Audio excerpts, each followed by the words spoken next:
it's one of the cooler places, and to know that she really lived here and was born here and things like that just make it that much more special.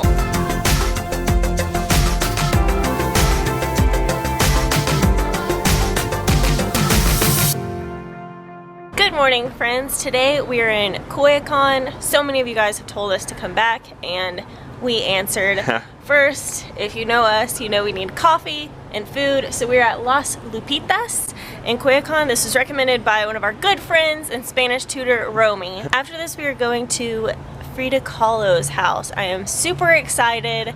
I heard it can get a bit packed in there, but luckily I bought tickets online, so we'll walk you through the whole process when we get there.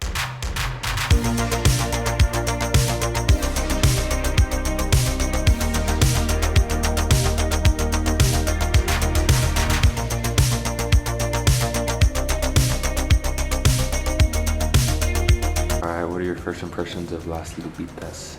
It's like very decorated in super bright colors, like very traditionally bright Mexican flags everywhere.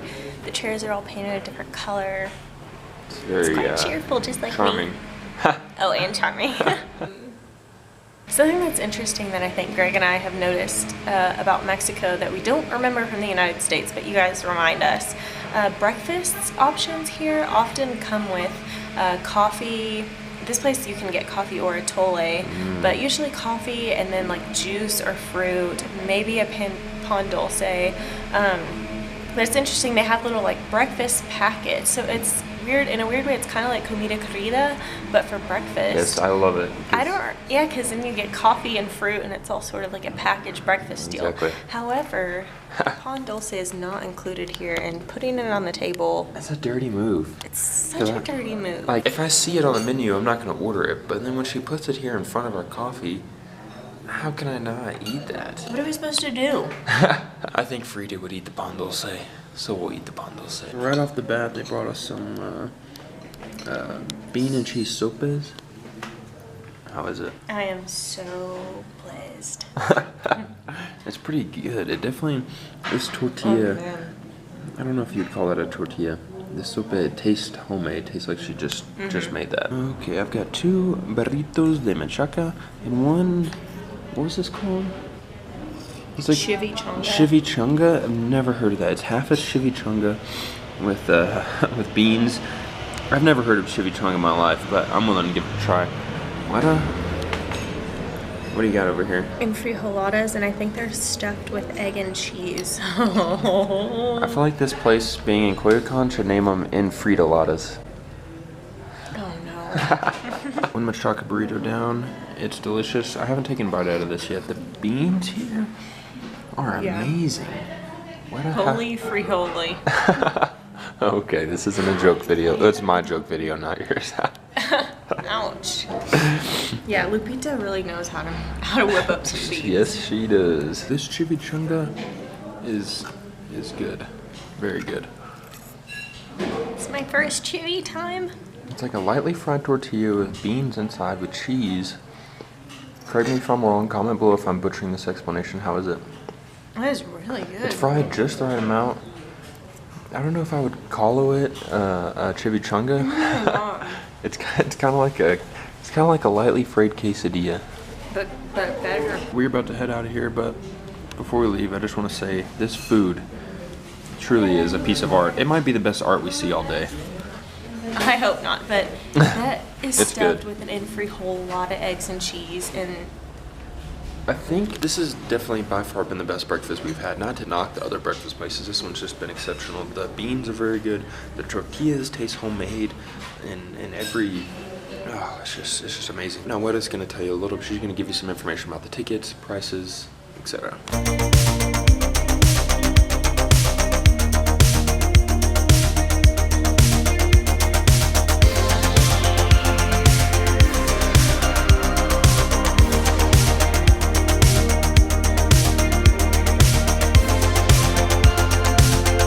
we are sort of in a hurry to make it to the Frida Kahlo Museum. I booked our tickets online ahead of time. It was 220 pesos for the weekend ticket for people who are not Mexican citizens. I think it's cheaper if you're a Mexican national or a student or armed forces, anything like that, cheaper options. Unfortunately, Greg and I do not fall in any of those categories. So 220 pesos, you book a time slot, so I booked 10:30, and in true Mexican fashion, we're gonna be late. So we'll see if that's an issue or not. Surely not. We're not the only ones who are late here. Come on. We've made it to the museum. We're in the internet line. I don't know if you guys can tell, but there's probably at least 100 or more people that are already lined up. I think it may not even open until 10:30, so glad we bought our tickets beforehand. Yeah, it's pretty busy. It's Saturday morning, so it's a busy day, but glad we bought our tickets online.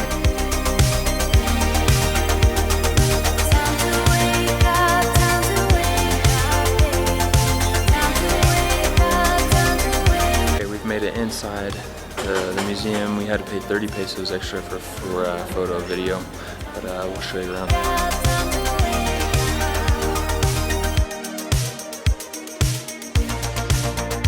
Greg and I have already learned some important things. First, with a little ground rules, you cannot take video inside the house anywhere. So we've quickly been ushered outside into a courtyard. Yes. It's a beautiful spot to film. However, we will not be able to take any video inside the house. So Greg's going to try to get some really good photos for you guys. But yes, I paid for the photo pass, thinking that was video as well, but it's only photos. So video is okay outside of the house. Right. We'll just take photos inside the house. Now then, Frida was actually born in this house, lived most of her life in this house, and also died in this house. The house itself was built in 1904, and Frida was born inside this house in 1907. So it was brand new when she moved in. Obviously, it's very old now, but I am super excited. Frida was, for those of you who don't know, I am not a Frida expert, but I am free to tell you what I think. She was an artist who had sort of like a very troubled, sad life. A lot of her art is very, very graphic, very detailed. I think she had polio. Yeah. And she was in a very bad accident around when she was 18, and that's actually when she started painting. Yeah. I know several of you know so much more than we do, but for those of you who don't know who Frida Kahlo is, I think she was known for being ahead of her time in terms of sexuality, feminism, and things like that. She was very bold. She had a very bold spirit, so similar to someone else I know. All right, we'll take you back in the house and talk to you when we can.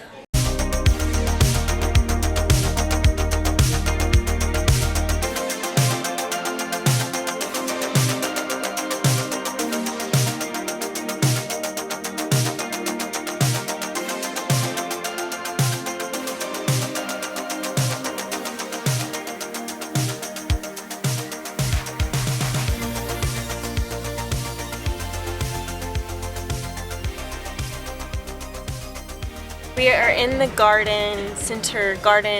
courtyard area of the Casa Azul, and this place is really neat. They have it set up sort of like as a museum style at the beginning with lots of Frida's art, and then you can kind of like wander through the house, and in each room they have like a little description with some details about artifacts that are in the room in both Spanish and English. We would recommend paying 80 pesos, I think it is, for the guided audio tour. Self-guided, they just give you headphones, I think, but if you know anything at all about Frida, we would highly recommend this.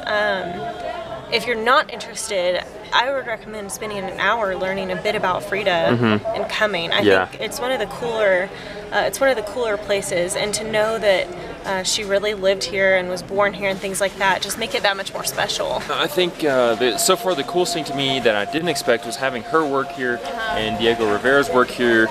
We passed some of his paintings, some of his Cubist paintings, which I had no idea he did it all. I thought he only did murals. So for me, that was worth it already, just to see that, because the whole time we've been walking around, going to art museums, I've just been trying to see the super famous stuff, and I'm sure I've missed a lot of famous stuff as well. But we're on the surface level of art here, so we'll dig deeper the longer we're in Mexico. This museum is quite a bit more expensive than other museums in Mexico City. So for us, the living here, it felt very expensive. But I think if you're coming from the States, it's a bargain. It's a bargain, especially even if, how much was it? It's around $11 on the weekends, around $10 on the weekdays. And then about $4 extra if you want to do the audio thing. So I think for what you get, if you're coming from the States, if you're used to paying if you're used to paying $20, $30 to do this type of stuff, this is well worth it. Obviously, Frida is one of the most well-known painters in the whole world throughout history. So I think being able to be in her house, see her painting so far has been really cool. Feels really weird. I don't know what else we have left, but let's keep going.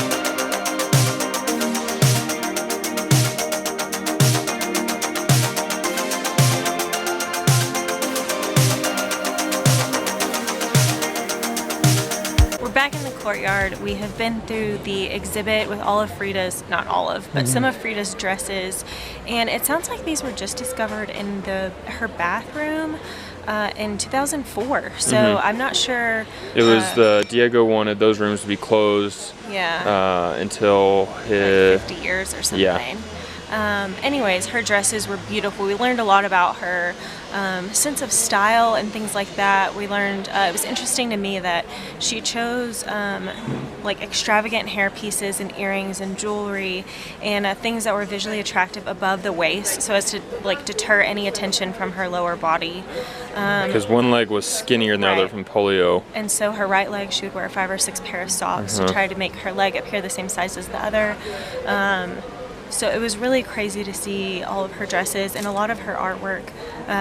She can be seen wearing the corset that like served as her, like held her up because her spine was broken. So it's very she lived a rough life. Yeah, it's hard to feel happy because it doesn't seem like Frida was happy. A lot of her paintings, like I said earlier, are just very gruesome, very honest.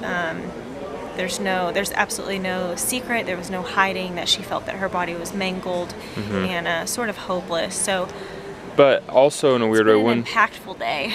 One thing that was interesting for me was like as much as you can see that in her paintings, it seems like in some of her quotes and some of just her life, she didn't necessarily she had hope and she wanted to be free, and a couple of her paintings had like a dove in place of her head with wings, and I think that was to signify like her mind and spirit were free, even though like she felt was trapped inside her actual physical body. Her mind and spirit were always free. So highly recommend this place. I don't think we can say that enough. Buy your tickets ahead of time so you don't have to wait in line, but it's been a meaningful day. Yes. Now, it really does feel weird us being somewhat serious, but obviously this is a semi-serious tone, but I do find it interesting, like as an artist, there's no way she ever imagined this many people would be in her house looking at her clothes, looking at paintings and sketches that she probably never thought people were going to see. So not that I think we're ever going to be Frida Kahlo status, but it kind of makes me rethink what stuff I write down in my journal, videos I haven't published yet. I don't know, it's weird to think that whether it's us or another YouTuber or any type of photographer, whatever type of new medium becomes the most popular art, that people one day people are going to be digging in my bathroom. And two, I think, this happens in literature a lot as well, I think there's so much to be read into like why did she wear this particular dress, and there's definitely a lot of logic and a lot of reason behind it, but sometimes it's like I was just imagining people thinking about why did Greg Kinnan wear so many tank tops in Vallarta, and it was hot. Why does he keep wearing that navy blue vest in Mexico City? Because it's the only one he has. Exactly. So sometimes, at least for me, don't try and read too much into us. That's all we've got. That is all we have for you guys today. Sorry, I feel like I'm a bit low on energy, but after learning about Frida and the way that she felt about her own life, I feel like it takes a more serious tone to try to explain this place. That said, this is all we have for you. we are not done yet. It is the day is young, and we're headed to a market, a craft market, and to get more food because Food, churros, coffee. yeah, we have a lot left, but you'll have to catch that in another video. We definitely thought Frida deserved her own video. Again, we cannot more highly recommend this place. Thank you guys. How would you, sorry, I just had this last second thought. There's a ton of museums here in Mexico City. We've been to National Art Museum, the Palacio de Bellas Artes, the Anthropology Museum. What else? Is that it? We've been in the castle. Castle. How does this one compare? Price, let's throw out price, but how does this museum itself compare to some of the other ones? This one's really different in that the building is not as architecturally impressive as some of those others to me. However, Greg and I recently watched the Frida movie, and it's crazy because the movie is obviously filmed. Is it really filmed here? I'm not sure if it's filmed here, but it's meant to look like here, and so it feels crazy to be in the garden that we saw in the movie and things like that. So I think this is a lot more meaningful if you know anything about Frida. And for me too, after watching the movie, after being really intrigued by Frida and her life, I think that this museum is really cool to me. It's cool that you get to walk through parts of her house. I think that's incredible. yeah. I'm not sure what this family did to get this house, but we need a few more views. Yes. I'll be honest in saying I was pretty skeptical of coming here just because I know it is one of the most visited museums, one of the most touristy museums, if you will. So I was pretty skeptical, but I leave very glad that we did this, and would highly recommend it to anybody. Yes. Now, click the bell. That is all we have for you guys. Thank you so much for watching. Be sure and subscribe to our channel. Click the bell, that way you get notified. Cada vez We post a video, and we'll see you guys mañana. Adios.